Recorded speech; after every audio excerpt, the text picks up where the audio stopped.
Assalamualaikum warahmatullahi wabarakatuh. Halo teman-teman semuanya. Perkenalkan, nama saya Aglis Farah Pranidana dan rekan saya Muhammad Al-Amin dari Prodi Pendidikan Ekonomi, Fakultas Ekonomi, Universitas Negeri Yogyakarta.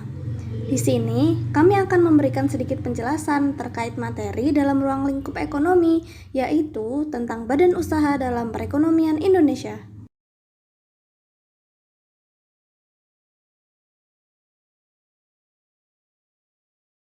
Bentuk badan usaha dalam perekonomian Indonesia itu ada banyak loh.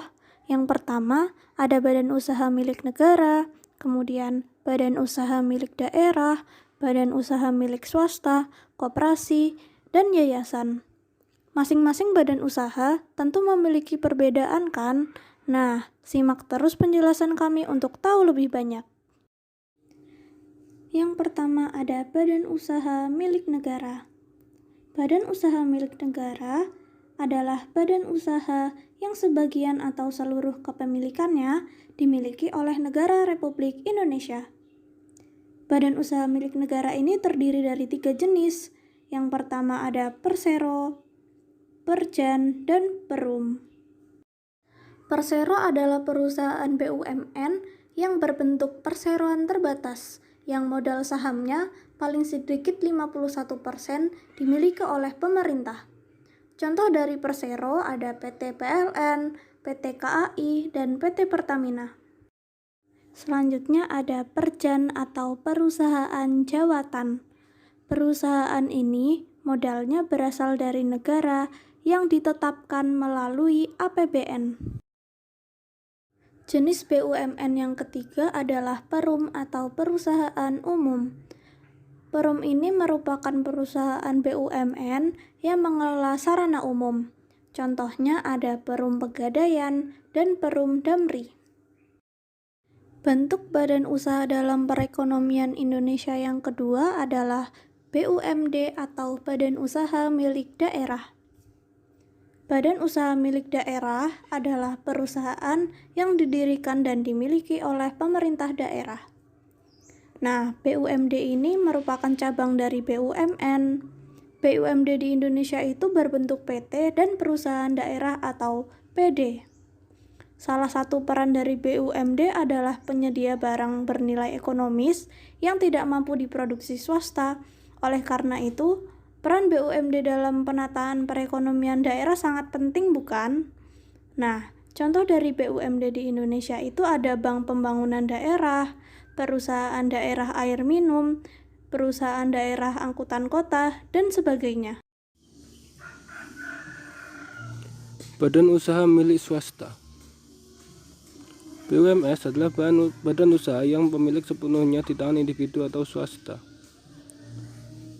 BUMS dibagi menjadi beberapa macam, yaitu yang pertama, perusahaan perseorangan, lalu yang kedua, persekutuan, dan yang ketiga, perseroan terbatas.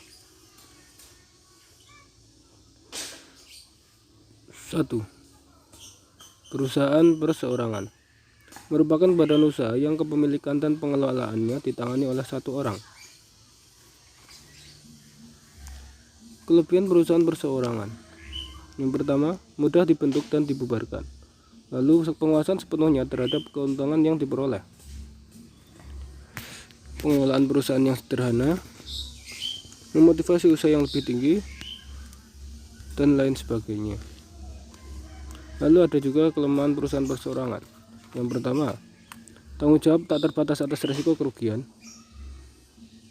keterbatasan sumber daya modal, kemampuan manajemen yang terbatas, keuntungan yang kecil, dan lain sebagainya. Yang kedua, persekutuan adalah perusahaan yang memiliki dua pemodal atau lebih. Pembentukan persekutuan bisa berdasarkan kontrak tertulis atau kesepakatan yang legal. Persekutuan terdiri dari 1. Firma, 2. Persekutuan komoditer atau CV. Nah, kelebihan persekutuan: pertama, mudah dalam pembentukannya. penyatuan pengetahuan dan keterampilan, sumber daya lebih besar karena modal dari masing-masing anggota dijadikan satu, dan lain sebagainya. Lalu ada juga kelemahan persekutuan. Yang pertama,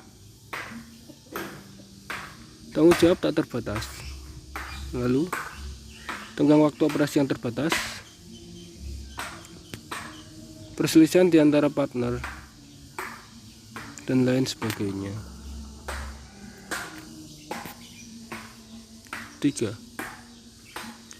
Perseroan terbatas adalah badan hukum yang didirikan berdasarkan perjanjian untuk menjalankan usaha yang modalnya terdiri dari saham-saham yang pemiliknya memiliki bagian sebanyak saham yang dimilikinya. Pembagian wewenang dalam perseroan terbatas. Pemilik saham yaitu melimpahkan wewenangnya kepada direksi untuk menjalankan perusahaan sesuai dengan tujuan dan bidang usaha perusahaan. Lalu direksi berwenang mewakili perusahaan, mengadakan perjanjian dan kontrak, dan sebagainya. Lalu juga ada komisaris, yakni sebagai pengawas kinerja jajaran direksi perusahaan. Kelebihan perseroan terbatas. Yang pertama, kelangsungan hidup perusahaan terjamin. Lalu, saham juga dapat diperjualbelikan secara relatif mudah, dan lain sebagainya. Kelemahan perseroan terbatas. Yang pertama adalah biaya pendiriannya yang relatif mahal, lalu kurangnya hubungan yang efektif antara pemegang saham, dan lain sebagainya.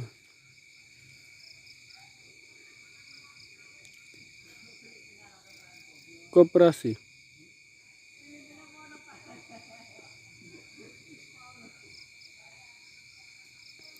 adalah jenis badan usaha yang beranggotakan orang-orang atau badan hukum, yaitu perorangan dan badan hukum koperasi. Perorangan yaitu orang yang secara sukarela menjadi anggota koperasi, sedangkan badan hukum koperasi yaitu suatu koperasi yang menjadi anggota koperasi yang memiliki lingkup lebih luas. Prinsip koperasi. Yang pertama, keanggotaan bersifat sukarela dan terbuka. Lalu yang kedua, pengelolaan bersifat demokratis. Lalu ketiga, kemandirian. Keempat, pendidikan perkoperasian, dan lain sebagainya. Jenis-jenis koperasi. Yang pertama ada koperasi simpan pinjam, lalu koperasi konsumen, lalu koperasi produsen, koperasi pemasaran, dan juga koperasi jasa. Sumber modal koperasi. Yang pertama ada simpanan pokok, lalu ada simpanan wajib, lalu juga ada simpanan khusus, lalu dana cadangan, dan yang terakhir adalah hibah.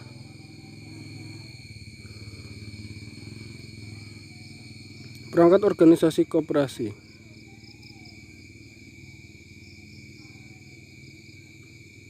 Ini rapat anggota, yaitu wadah aspirasi anggota dan pemegang kekuasaan tertinggi dalam koperasi. Pengurus, badan yang dibentuk oleh rapat anggota disertai dan diserai mandat untuk melaksanakan kepemimpinan koperasi. Lalu pengawas, badan yang dibentuk untuk melaksanakan pengawasan terhadap kinerja pengurus. Dari bentuk-bentuk badan usaha yang sudah disebutkan tadi, semuanya bertujuan mencari keuntungan. Nah, badan usaha yang satu ini istimewa loh. Mau tahu kan? Badan usaha ini adalah yayasan. Berbeda dengan badan usaha lain yang bertujuan mendapatkan profit, yayasan merupakan organisasi non-profit. Organisasi ini berbentuk korporasi dan bertujuan sosial, yaitu untuk memberikan pelayanan kepada masyarakat. Dana operasionalnya berasal dari sumbangan para donatur. Nah, itu tadi penjelasan dari badan usaha dalam perekonomian Indonesia. Sekian dari kami, mohon maaf jika ada kesalahan ya. Semoga bermanfaat. Terima kasih. Wassalamualaikum warahmatullahi wabarakatuh.